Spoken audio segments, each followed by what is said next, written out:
it's Guido coming at you with a tactics talk. Welcome back, everybody, and a little after-action report on the T-34B, which I have recently finished the 100 Battle Challenge on. Ended up with 52%, which I am pretty happy with since I was sitting at like 42% for quite a long time. The end game, I would say the last 20 or 30 battles went very well indeed. And I made a little bit of a change that I discussed a bit on occasion and finally decided to do it. So if you take a look down at my equipment, although it is covered up by my little, what is happening over there? This is terrible. A real professional would have already had this sorted out, you know what I'm saying? But I talked about potentially getting rid of the turbo and putting a vert stab on it. So I was really liking the turbo. It gave me some more capability to move around the map. This is a very, very slow tank.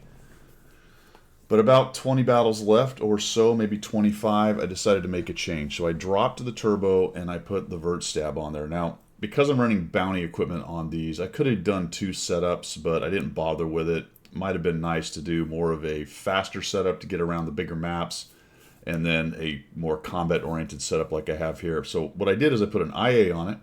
I put a rammer, bounty, and a vert stab. And I have to tell you that the last few battles, I would say the last 20 or so that I was running this setup, it was just a much more comfortable gun. And it made a big difference. So I'm really high on the IA. I have poo-pooed the vert stab a little bit. I think the obvious answer is if you can put both on, that's great. But of course, what do you lose, right? You might lose vents.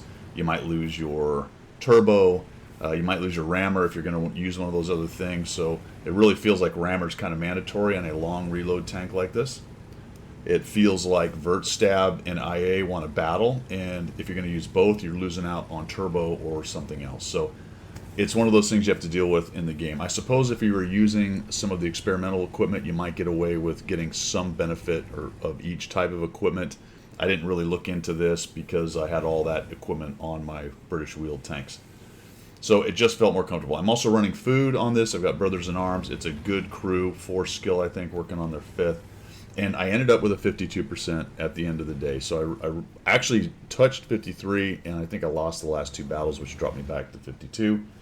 But I had a nice run towards the end where it started to feel better. And honestly, it feels like the vert stab is what made the big difference. And when you're poking out, doing ridge fighting, moving your turret, all that good stuff, the vert stab clearly gives you a huge advantage to what would otherwise be a much worse dispersion. I do like the end game extra accuracy with the IA, and the 2 together is fantastic, but you're losing out on some things. So we're here in El Halouf. We're going to show you this battle. This is interesting. This tree goes down, and I guess there's a way right here to kind of be invisible. I think at some point someone's going to be hiding behind that bush, and I won't see him. Yeah, look at that. Maybe he popped out and shot that fast. I'm not 100% sure. But now he's there, so we'll see if we can sneak one in. Oh, nope, he disappeared. He actually moved out and then disappeared when he stopped. So I was unaware of this. That tree apparently can be knocked down in the right situation where you can go invisible, / you got not great burn through with the tank with not great vision. I don't know. I'll have to take a look into it. If anybody knows, chuck it down there in the comments if you've seen that happen on that particular position. I was a little bit surprised by how the BZ was able to do that. So we got a lot of guys in the corner. The nice thing about the T-34, it hits relatively hard, 400 alpha. I thought about going and then decided that was a bad idea. I actually hit that guy but did not pin. Or actually I hit something that, I did not hit the armor, right? I got probably a track or one of the road wheels or the edge of the tank or some such thing. So we're kind of hanging out here for the moment. We're just shooting standard shells until we figure out what's going on. That is unfortunate. We have lost the guy up on top right there, and we're down 3 tanks, and that's not great. So we lost a T-832, a Scorpion, a Super Hellcat. Ouch. Things are not looking great. So we're going to come back this way. I think I head up the little hill right here trying to make something happen. There's a Leo chilling out here as well. I don't remember if I see... Yeah, there he is. Watch this. Much better. There you go. Much nicer with the vert stab. T-25AT has pushed up and over. Problematic on this map when you win, when you feel like you're winning, like the purple team is to come up onto this ramp and start to get shot by guys. Uh-oh, we don't have anybody. Normally there's somebody camping. So it's not problematic if there's no one here. However, it is problematic if you're a T-25 AT trying to take on a hold down T-34 like this. He's going to have a bit of trouble. The top of the turret and the tumor and the hatch, all that is pretty vulnerable, I would say. Most people know that it's there and will go after it. BZ's doing his thing.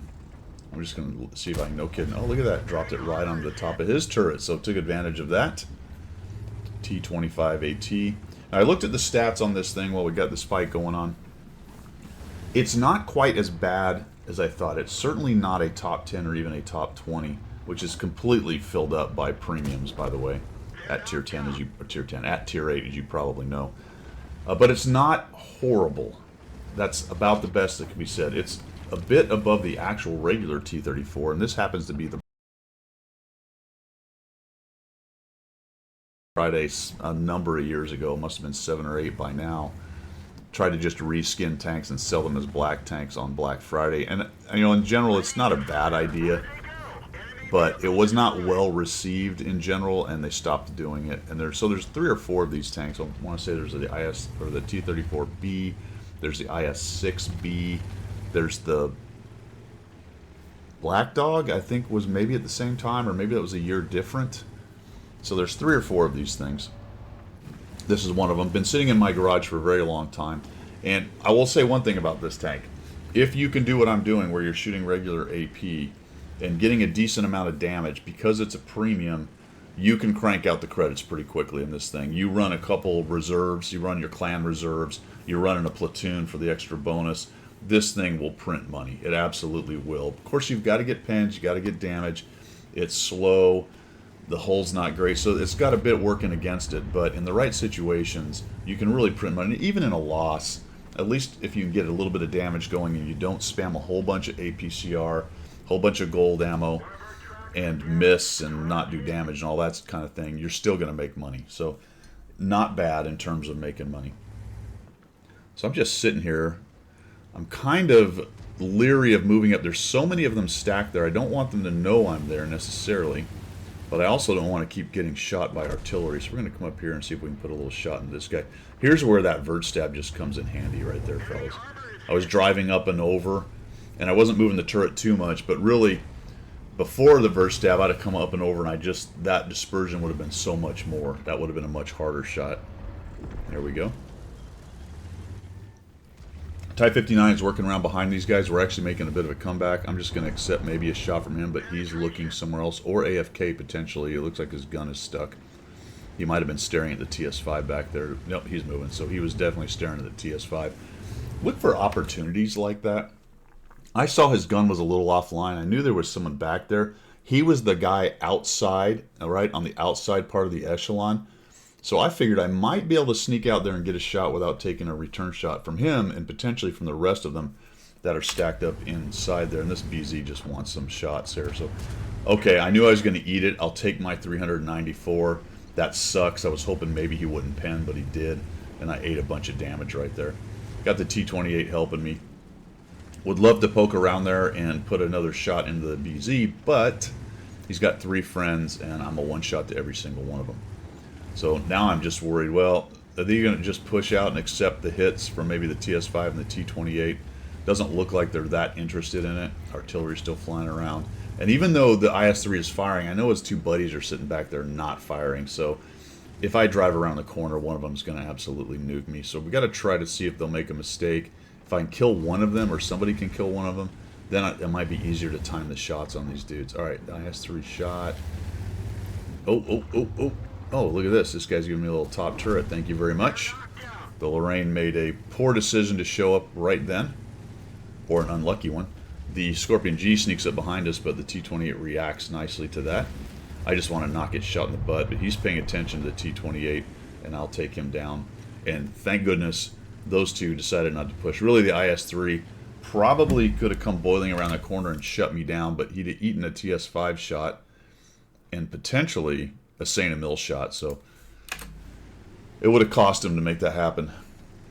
There's still a T-29 in there somewhere. We've got the same 3 guys stuck. The RHM is alone in the backfield. This feels like a win, but based on our hit points and the situation, we do need to be careful, not push in and allow them to get easy kills on us. T-28's down to 1. Saint Emil has no armor. TS5's doing a nice job really shutting down any kind of push they might want to do. They'll at least pay for it if they push. What I'm waiting for here, fellas, is for maybe the RHM to die, and then for the guys to come in behind him. Now I'm seeing the LTG. The LTG is going to come in, and he's going to do them dirty back there from behind and cause all kinds of issues. Old Dick Dastardly comes in. I don't think he kills. Does he kill the T-29? I think he does. No, he tries to. Missed or bounced or something. That's unfortunate. But he does get their attention. Now the IS-3 wants to come in. He's really thinking about trying to kill me. We get the T-29 dead. The WZ's back there doing good work. And now they got to make a decision, right? The IS-3's getting hit. He gets hit by the other guy. I'm going to sneak out, put another shot on him, get away with it. And, oh, very... I'll take it. I'll take it. Pretty sure I'm going to out-reload the guy. BZ's looking at me, and I'm thinking, uh-oh, don't do it, don't do it. Oh, I bounced. Come on, man. And he dies. So 4 kills, 3,266 damage, 200 assist. And I'll tell you what, I was pretty down on this. So when you're having a bad time in a tank, that colors your opinion of it, obviously. Things got a lot better at the end, so maybe it's a little rosier, potentially, than it really should be. I'm not telling you it's a great tank. I don't know if I would put cash out for it. There's other tanks that are better that probably make about as much cash. But if you've got one of these sitting around and you don't have one of the newer, better premiums out there, you could do a lot worse than play this, fire AP, and make some cash off of it. So it still can do that. It's not easy. Again, it's not a great tank. I'm going to put it solidly in the mediocre to slightly below average based on the current meta and other tanks. I think it's got a reputation of being well below average, but I don't think it's quite that bad. It does have a few things going for it out there, and I did like this setup. Vert Stab, IA, and a rammer. Just accept that it's slow, whatever. Hardening, don't worry about it. Vents would be nice, but I think you really need to tame the gun, and you want to get the reload down as best you can. Obviously, I'm running food, which is costly, so if you've got a lot of cola sitting around, that would probably help you. That will dig into your profit a little bit if you don't have a bunch on hand, or you've bought a bunch during a sale or something like that. And you do lose a bit dropping the coke. I mean, I've done a lot with this using bounty equipment and cola and Brothers in Arms to tame everything. So not everybody is able to use that much stuff to make the tank work better, but I felt like it really kind of needed it. All right, that's all I've got. Thanks for tuning in, guys. We will see ya.